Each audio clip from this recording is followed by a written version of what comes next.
Assalamualaikum warahmatullahi wabarakatuh. Selamat pagi, siang, sore, malam. Pun kalian yang perkenalkan, nama saya Nina Prasanti dengan NIM P2722912507 dari program studi tema 3 Wakil Utara kelas 1A. Kali ini saya akan mempresentasikan dengan membaca dan menjelaskan tentang KPI saya yang berjudul Hikmah dan Akses Komunikasi pada Orang dengan Gangguan Pendengaran. Tujuan saya membuat KPI ini dan mempresentasikannya adalah untuk memenuhi tugas akademik saya yang diampu oleh dosen saya yang bernama Wisnu Wahyu Widawati STRS. Baik, saya lanjutkan. Berikutnya ini ada main points atau poin-poin utama yang akan saya jelaskan pada presentasi kali ini, yaitu latar belakang, mulai dari misal masalah, dan penelitian, isi dari dua KPI saya, kesimpulan, dan penutup yang berupa ucapan terima kasih dan referensi yang digunakan. Baik, selanjutnya di latar belakang. Poin pertama adalah fungsi telinga dan dampak kehilangan pendengaran. Jadi, telinga berperan utama sebagai organ pendengar yang melengkapi informasi dari penglihatan. Informasi yang kita tangkap dengan kedua mata kita bisa lebih jelas setelah kita mendengarkan lebih lanjut informasi tersebut. Menurut Kiaki tahun 2021, kehilangan pendengaran berarti kehilangan kemampuan menerima. Kedua, ada manusia sebagai makhluk sosial. Manusia tidak bisa hidup sendiri, selalu membutuhkan keterlibatan orang lain dalam aktivitasnya menurut Fajriyah dan kawan-kawan pada tahun 2024. Komunikasi menjadi aktivitas utama dalam kehidupan sosial. Lalu poin yang ketiga, komunikasi dan gangguan pendengaran. Menurut Kamus Besar Bahasa Indonesia atau KBBI, komunikasi adalah pengiriman dan penerimaan pesan atau berita antara dua orang atau semua pesan yang dimaksud dapat dipahami. Gangguan pendengaran menghambat proses komunikasi, terutama tanpa ada dengar ya. Dampaknya miskomunikasi, isolasi sosial, lalu ada rendahnya partisipasi. Menurut Maula Dami dan kawan-kawan pada tahun 2025. Lalu yang poin keempat ada stigma yang dihadapi. Menurut KBBI, stigma adalah ciri negatif yang menempel pada pribadi seseorang karena pengaruh lingkungannya, mana dapat terbentuk karena kurangnya pengetahuan atau ketidaktahuan seseorang terhadap suatu hal. Stigma muncul akibat kurangnya pengetahuan atau ketidaktahuan. Faktor pembentuk stigma adalah dan pekerjaan, usia, lingkungan dan budaya. Menurut Pemda 2022, persepsi terhadap perbedaan yang mengaruhi sikap dan perilaku terhadap individu berbeda. Selanjutnya, timbulkan masalah. Yang pertama adalah bagaimana gangguan pendengaran memberi kemampuan seseorang dalam berkomunikasi secara efektif. Yang kedua, apa saja bentuk stigma yang dialami oleh orang dengan gangguan pendengaran dalam kehidupan sosial sehari-hari. Ketiga, strategi komunikasi apa yang bisa digunakan oleh orang dengan gangguan pendengaran dan lawan bicara untuk mengatasi hambatan komunikasi. Lalu ada tujuannya. Yang pertama ada menjelaskan bagaimana gangguan pendengaran mempengaruhi kemampuan seseorang dalam berkomunikasi sehari-hari. Kedua, mengidentifikasi bentuk-bentuk stigma yang dialami oleh orang dengan gangguan pendengaran di keluarga, sekolah, dan masyarakat. Yang ketiga, ada mengetahui strategi komunikasi yang digunakan oleh orang dalam menjelaskan dan lawan bicaranya untuk mengatasi hambatan komunikasi. Selanjutnya ada berdua. Gangguan pendengaran adalah kesulitan menangkap suara pada satu atau kedua telinga, baik sebagian maupun total. Penyebabnya meliputi infeksi telinga, kotoran yang menumpuk, cedera karena kebiasaan buruk paparan suara keras dan pendengaran, menurut Hari 2020. Menurut Triola dan kawan-kawan tahun 2023, jenis gangguan pendengaran ada 3, yaitu yang pertama ada publik, terjadi karena hambatan di telinga luar atau tengah, infeksi gedang telinga robek, atau pertumbuhan tulang abnormal, umumnya bersifat sementara dan bisa diatasi dengan pengobatan atau alat bantu dengar. Yang kedua, ada sensori neural, disebabkan oleh kerusakan saraf atau sel rambut di koklea, bersifat permanen dan dibikin oleh suara keras, penuaan, infeksi, atau obat ototoksi. Obat ototoksi adalah jenis obat yang dapat merusak struktur telinga bagian dalam ya, menyebabkan masalah pada pendengaran dan keseimbangan. Kerusakan ini dapat berupa tinnitus atau telinga berdenging, lalu ada gangguan pendengaran atau masalah keseimbangan, dan bisa bersifat sementara atau permanen tergantung pada obat, dosis, dan durasi penggunaannya. Solusinya adalah pada dengar digital atau implan koklea. Yang ketiga ada campuran.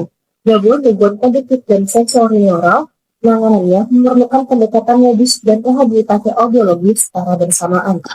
Ya, ada diagram keparahan gangguan pendengaran. Untuk menentukan derajat keparahan gangguan pendengaran, dilakukan pemeriksaan audiovisional. Pemeriksaan ini mengukur abang dengar pada frekuensi-frekuensi penting, yaitu 500 Hz, 1000 Hz, 2000 Hz, dan 4000 Hz. Rata-rata abang dengar melebihi 26 dBHL, kondisi tersebut dikategorikan mengalami gangguan pendengaran. dBHL sendiri adalah desibel hearing level atau tingkat pendengaran. Menurut Yuda dan kawan-kawan pada tahun 2024, derajat keparahan dibagi menjadi 4 kategori. Pertama, seperti ada di PBB, yaitu ada ringan, ada 26 hingga 40.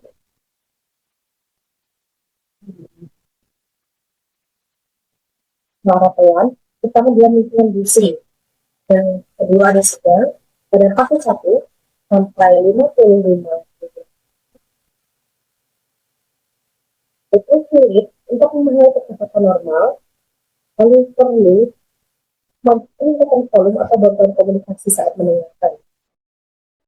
Lalu yang ketiga ada belajar berat dan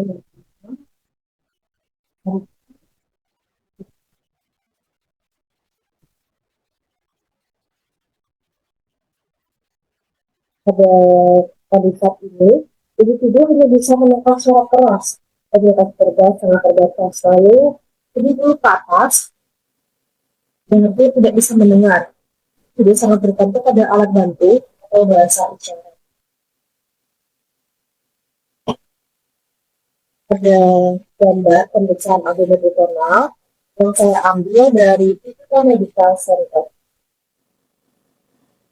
Yang selanjutnya ada dampak anggota pendengaran terhadap komunikasi menurut Gunawan 2013. Ada 4 poin. Yang pertama ada perkembangan bahasa terhambat. Anak sulit memperoleh bahasa dan tidak menangkap diri sehingga kosakata dan struktur kalimat terbatas.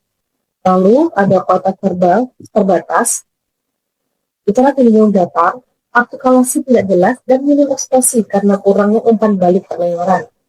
Ketiga, ada pendengaran dan bahasa saling bergantung. Gangguan pendengaran menghambat pemahaman dan penyampaian pesan berdampak pada interaksi sosial dan pendidikan. Keempat, ada perlu intervensi dini dan strategi multimodal. Kami sudah dilakukan ini menggunakan kisah pendengaran yang ada, penglihatan dan perabaan untuk komunikasi alternatif. Selanjutnya, stigma pada gangguan pendengaran.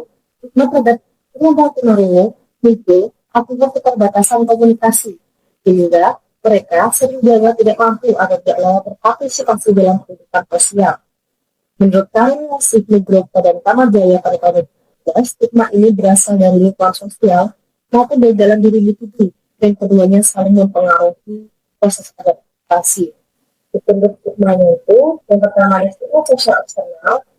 Masyarakat seringkali memandang gangguan pendengaran sebagai individu tidak berkomunikasi secara efektif, sehingga mereka dijauhkan dari interaksi sosial. Hal ini menyebabkan marginalisasi dan penelitian dalam berbagai aspek kehidupan, termasuk pendidikan dan pekerjaan. Yang kedua ada stigma internal atau self-stigma. Individu dengan gangguan pendengaran dapat menginternalisasi pandangan etik masyarakat, rasa rendah diri, malu atau tidak percaya diri dalam berkomunikasi. Ini berdampak pada motivasi mereka untuk berpartisipasi aktif dalam lingkungan sosial. Lalu yang ketiga ada stigma institusional, terjadi ketika sistem pendidikan, layanan, kesehatan, atau kebijakan publik tidak menyediakan akses ke komunitas yang memadai bagi penyandang tunanetra, seperti kurangnya interpreter bahasa isyarat atau teknologi bantu dengar. Lalu yang keempat, ada stigma kultural dalam beberapa budaya. Gangguan pendengaran masih dianggap sebagai kutukan atau aib keluarga, sehingga individu dengan kondisi ini disembunyikan atau tidak diberi kesempatan berkembang. Lalu, di sini ada cara mengatasi hambatan komunikasi untuk ini. Yang pertama, ada strategi komunikasi adaptif. Strategi ini menyesuaikan cara penyampaian dan penerimaan pesan sesuai kebutuhan sensorik dan kognitif individu dengan gangguan pendengaran. Di SLB menggunakan media visual bahasa tubuh. Saya ulangi. Guru di SLB menggunakan media visual bahasa tubuh, ekspresi wajah, simbol, dan teknologi daring seperti Zoom, WhatsApp untuk mendukung pemahaman siswa tunarungu. Komunikasi efektif bergantung pada adaptif dan kreativitas bukan satu bentuk saja. Menurut Suci dan Nanda pada tahun 2021. Lalu poin yang kedua, peran lingkungan dalam mendukung komunikasi. Lingkungan sosial dan fisik sangat berpengaruh terhadap keberhasilan komunikasi. Anak pengaruh mengandalkan komunikasi non verbal seperti ekspresi wajah, gerakan tangan, dan bahasa isyarat. Lingkungan yang empatik dan inklusif dengan pencahayaan. Saya ulangi. Dengan pencahayaan, posisi duduk yang mendukung otak visual, tepat persediaan belajar bahasa isyarat, dorong kepercayaan diri dan partisipasi aktif. Menurut Ali Medin dan Wairata pada tahun 2021. Lalu, poin yang terakhir, aplikasi sosial dan pendidikan, gangguan pendengaran menimbulkan tantangan dalam akses informasi, partisipasi akademik. Siswa-siswi maupun mahasiswa-mahasiswi ini dapat berprestasi dengan dukungan keluarga, teknologi melalui subtitle, teks, interpreter, dan lingkungan sekolah yang inklusif. Identitas sosial mencakup pengakuan hak komunikasi dan pengurangan stigma. Aplikasi pendidikan menuntut kebijakan inklusi, pelatihan dosen, materi ulangi. Aplikasi pendidikan menuntut kebijakan inklusi, pelatihan dosen maupun guru, materi ajar yang aksesibel, dan evaluasi yang adil menurut Lestari pada tahun 2016. Jadi kesimpulan yang saya dapat, gangguan pendengaran berdampak pada komunikasi intersosial dan akses pendidikan secara setara. Dan kurangnya empati dari lingkungan memperkuat hambatan serta menurunkan kepercayaan diri pendengar ini. Solusinya adalah strategi komunikasi yang fleksibel seperti bahasa isyarat, alat berdengar, bantuan teknologi, dan pendekatan visual yang harus didukung oleh lingkungan inklusif di keluarga, sekolah, dan masyarakat.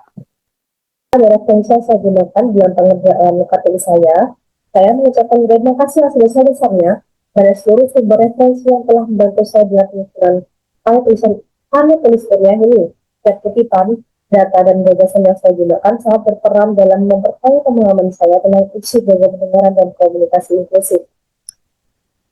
Mohon maaf, saya belum dapat menyebutkan satu persatu nama para penulis dan tokoh hebat yang telah menjadi inspirasi. Namun, saya sangat memberi kontribusi ilmu yang telah mereka bagikan melalui karya-karya yang luar biasa ini.